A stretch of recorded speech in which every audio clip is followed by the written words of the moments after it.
जय श्री कृष्णा। पुत्रदा एकादशी का व्रत संतान की कामना के लिए, पुत्र की प्राप्ति के लिए और संतान की उन्नति और रक्षा के लिए इस व्रत को किया जाता है। इस व्रत में भगवान विष्णु और लक्ष्मी माता की पूजा विशेष रूप से की जाती है और इस व्रत को करने वालों को कथा अवश्य सुननी चाहिए। तो आइए एकादशी व्रत की कथा का श्रवण कीजिए। एक बार युधिष्ठिर ने भगवान श्री कृष्ण से पौष माह के शुक्ल पक्ष की एकादशी के व्रत के विधान के बारे में बताने के लिए निवेदन किया। इस पर भगवान श्री कृष्ण ने कहा कि पौष पुत्रदा एकादशी के नाम से जाने वाली जो एकादशी है, इस व्रत के पुण्य प्रभाव से व्यक्ति धनवान, तपस्वी और ज्ञानी बनता है। एक बार की बात है, राजा सुकेतुमान का भद्रावती नामक नगर पर शासन था और राजा सुकेतुमान राजकुमारी शैव्या से उनकी शादी हुई और उनके जीवन में सुख, समृद्धि, धन, किसी बात की कोई भी कमी नहीं थी। उनकी प्रजा खुशहाल थी। राजा सुकेतुमान अपनी प्रजा की देखभाल अपनी संतान की तरह करते थे, लेकिन विवाह के काफी समय बाद भी उन्हें संतान का सुख प्राप्त नहीं हुआ था। उन्होंने काफी उपाय किए, काफी प्रयास किए, लेकिन कोई पुत्र नहीं हुआ। इस बात की राजा को बड़ी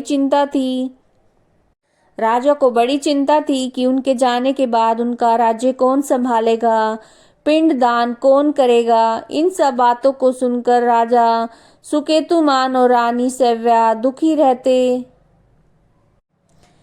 कई बार राजा सुकेतुमान के मन में आत्महत्या तक के भाव आते थे। इस दुख के कारण अब उनका मन राजपाट में नहीं लगता था। एक दिन वो अपना महल और राजपाट छोड़कर जंगल की तरफ चल दिए।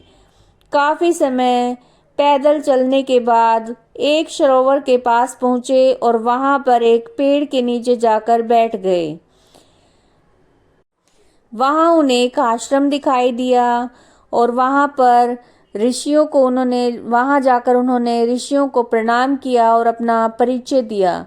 ऋषियों ने राजा सुकेतुमान से उनके आने का कारण पूछा, तो राजा ने अपने मन की पीड़ा उनको बताई और उसके निवारण के लिए कोई रास्ता बताने के लिए कहा, कोई उपाय बताने के लिए कहा।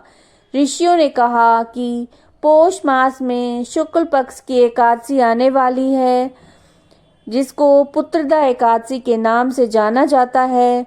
तुम उस दिन विधि विधान से व्रत रखकर भगवान नारायण की पूजा करना। इस व्रत को करने से अवश्य ही तुम्हें योग्य पुत्र की प्राप्ति होगी, क्योंकि ये पुत्रदा एकादशी है। इस बात को सुनकर राजा सुकेतुमान का मन खुश हो गया, जैसे पल भर में उनके सारे दुखों का अंत हो गया हो। राजा सुकेतुमान अपने महल में वापस आ गए और पौष शुक्ल एकादशी के दिन उन्होंने व्रत रखा और विधि विधान से भगवान नारायण की पूजा की। ऋषियों ने जिस प्रकार से बताया था, उन सभी नियमों का पालन किया।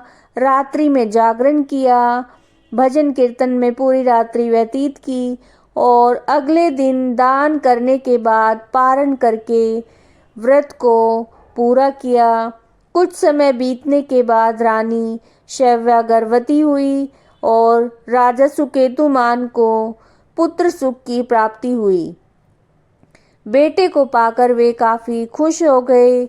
जो व्यक्ति पुत्रदा एकादशी का व्रत रखता है, उसे संतान की प्राप्ति होती है और संतान के जीवन में जो आने वाली कठिनाइयां हैं, संकट हैं, वो दूर होते हैं और संतान की रक्षा के लिए इस व्रत को किया जाता है। अगर आपको ये वीडियो अच्छी लगी हो तो वीडियो को लाइक कीजिएगा, चैनल को सब्सक्राइब कीजिएगा और कमेंट में जय श्री कृष्णा जरूर लिखिएगा। भगवान विष्णु और लक्ष्मी माता की कृपा हम सब पर बनी रहे।